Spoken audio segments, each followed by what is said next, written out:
Yes, I am aware of them. Yes, I have seen them. And yes, no doubt you want to know what I think of them.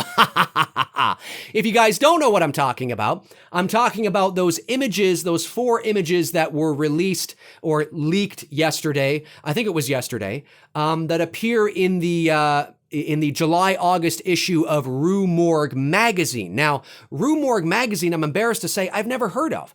And it's even more embarrassing because apparently they're based right here in Toronto. And I'm in Toronto. And they have over 60,000 followers on their Twitter. So obviously somebody knows about them. But yeah, I have never heard of them. This is my first introduction to them. So if anybody from Rue Morgue magazine is watching, how you guys doing? Sorry, I didn't know about you, but better late than never. Anyway, yeah, so now you can get the physical copy of their July-August issue where they talk about the Halloween 2018 movie, but that doesn't appear on stands until July 1st. But you can get the digital copy already right now. So there's no doubt in my mind that what more than likely happened was somebody who purchased the digital copy saw these images and decided to share them. Okay. Great. And there are 4 images. Spoiler alert, if you don't want to know, about these images, if you don't want to see these images, then stop watching this video right here. But I don't consider these images spoilery, really. I really don't. And the reason why I don't consider them really spoilery is because the deaths of the characters in question in these images are probably not characters that you're really going to care about. It's pretty standard Michael Myers kills. That being said, I do want to acknowledge that for some, it might be regardless. So you are forewarned. What these images are, there are 4 of them, and 3 of them show a moment in time from a death scene from the Halloween 2018 movie. And 2 of those 3 are quite graphic and gruesome. And people want to know, Dave, what do you think about this? I mean, these images don't really look like, classic 1978 John Carpenter, Halloween. What do you think? It's just, I don't know about this. Well, this is what I think. Before I show you the images, this is what I think. You have to remember, folks, that as I've been saying, they're supposed to be going back to the roots of the original, yes, but there's no doubt they want to bring that into the 21st century. This movie is going to be a little more intense than the 1978 original. Now, we're hoping that it doesn't go full-on Rob Zombie route, but there's no doubt that the kills are going to be more violent. There's no doubt that there's going to be more blood, but it's all in the creative execution. It's all in how you execute those creative choices to show that blood, to show that violence, because you can create intensity without actually being outrightly, really violent. You can create a sense of dread and intensity and create that sense of violence without actually showing blood, guts, and gore all over the place. So it all comes down to execution, for which we really don't have a, general consensus of yet. So in these images, which I will show you now, this one right here is nothing crazy. We've seen this before. We saw a glimpse of this in the trailer. We're just seeing this from another angle, so nothing too crazy there. I like the fact that the pumpkin's in the fish tank there. I really like that. I probably like that more so than whoever is there underneath the ghost sheet. Anyway, on to the next one here. We have, so I really like this. This is probably my favorite image out of the 4. And this clearly is, we have a cop lying on the ground on the road, and we have another cop standing over him, probably walking up to him to see whether or not he's alive or not, and he's probably dead. Who knows? If he's still alive, he's probably barely alive. But I love the mood and the atmosphere of this image. I love that it looks like that they're in the middle of nowhere. Now, we have this bluish sort of light being cast on the right side of the actor standing up, the cop, your left, the actor's right. But it's hard to know whether or not that is coming from moonlight, or it's supposed to be coming from moonlight, or if in fact it's coming from the headlights of maybe his vehicle or some other vehicle that is either approaching or parked there. We're not 100% sure. But that being said, I love the atmosphere. I love the location that this looks like it's in the middle of nowhere. Now, maybe it's not. Maybe it's just, down some side street and they just so happen to be next to a field, but there's a bunch of houses on the other side. We have no idea. But I really like that this looks like they're in the middle of nowhere. It's creepy, it's eerie, it's got that moody and, the potentiality of that mood and atmosphere that I really like. So we're not seeing much, but I like it. I like that.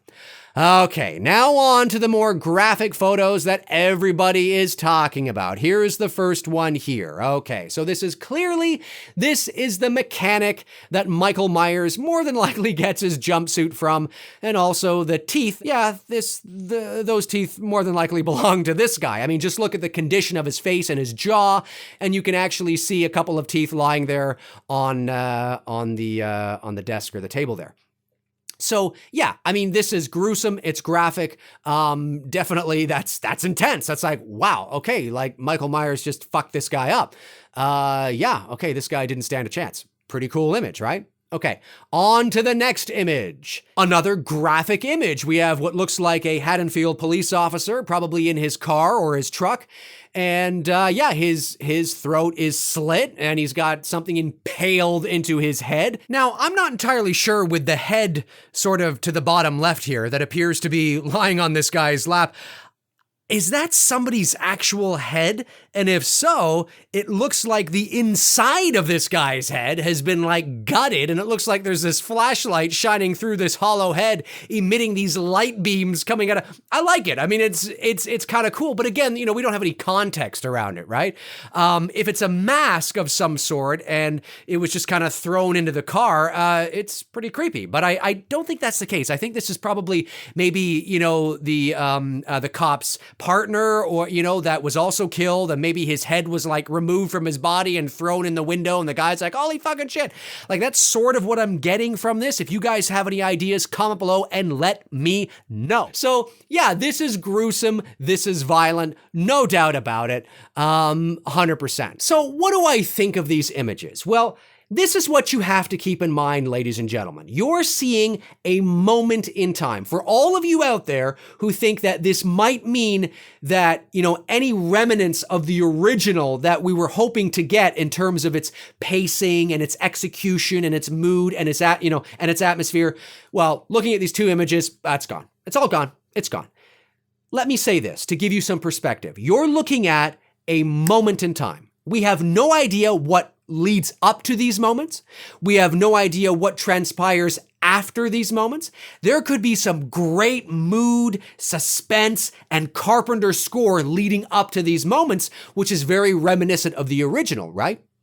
There could be some great stuff that happens after this. We have no idea how long these gruesome images last on screen. We don't know. We're looking at it and we're like, wow, look at this. And we can examine it and look at it and go like this, and down here like this. And it really sort of sets into our, you know, subconscious and our conscious mind. But at the end of the day, it is a screen capture of a moment in time. That guy with his neck slit in the car, that could be 1.8 seconds on screen. Somebody could open the door because they need help, and all of a sudden there he is, and they're like, oh my God, and we see it for like a second, and they're like, you know, and they run away, and that's it. Like, I mean, you have to keep those things in mind, that it doesn't necessarily mean that they're going to milk these moments, you know, like they're going to have some sort of shot where the camera, you know, does this pan and this arc really close up on the, you know, the slit of the, the neck, and there's blood coming out and everything. And then it goes up here like this, where like this aerial shot, and then it closes in the vein. I mean, it doesn't necessarily mean it's going to do that. These are moments in time. We have no idea what's transpiring before, and we have no idea what's transpiring after. But what this does tell us, what does it tell us? It tells us that, yeah, some of these kills are going to be a little more gruesome. But we should expect that. At least I expected that. To do a carbon copy of John Carpenter's original from 1978 in regards to everything would be just counterproductive, especially for a 2018 horror movie of this genre, okay? So you got to keep that in mind. I'm just hoping that when I watch Halloween 2018, they stay true to the original essence of the character of Michael Myers. They stay true to the original flavor of John Carpenter's original film in terms of the boogeyman. There, not there, the essence of the character. And hopefully we'll get some low-key lighting, because Michael Myers works best when we don't see him clear as day, you know, where it's low-key lighting, blue moonlight in the shadow, the mask slowly emerging from the darkness, like that kind of stuff. As long as you're true to the character, if you want to bring in some classic John Carpenter like gore from The Thing kind of stuff, if you want to do that in certain moments, okay, I get it. It's 2018. You want to do that. Okay. But as long as it doesn't become a gore fest, where it's totally reliant on the blood and the gore to scare you, that I might have a problem with. But looking at these images, I'm like, yeah, it looks like they're bringing it in, they're bringing it into the 21st century. But we have no context around these deaths. We have no idea how long these images or these moments appear on screen, and whether or not they're going to milk it for all it's worth, or they're just going to go, oh, whoa, and it's like, whoa, yeah, that's fucking crazy, and move on, right? We have no idea what they're going to do. So you got to keep those things in perspective. Anyways, folks, my name's Dave McRae. Comment below and let me know your thoughts of these images. What do you think? I would love to know. Are you worried? Are you not worried? Do you get what I'm saying? Do you understand what I'm saying? Comment below and let me know. If you want to follow me on Facebook, you can at facebook.com/manythingsdavemcrae. McRae is MCRAE. Facebook.com/manythingsdavemcrae. That's where I tend to post in the meantime and in between time when I'm not posting here. The link is in the description. And as well, if you want to help support the channel each and every month via Patreon, you can. That link is in the description as well. In the meantime and in between time, I will talk to you guys soon. Cheers.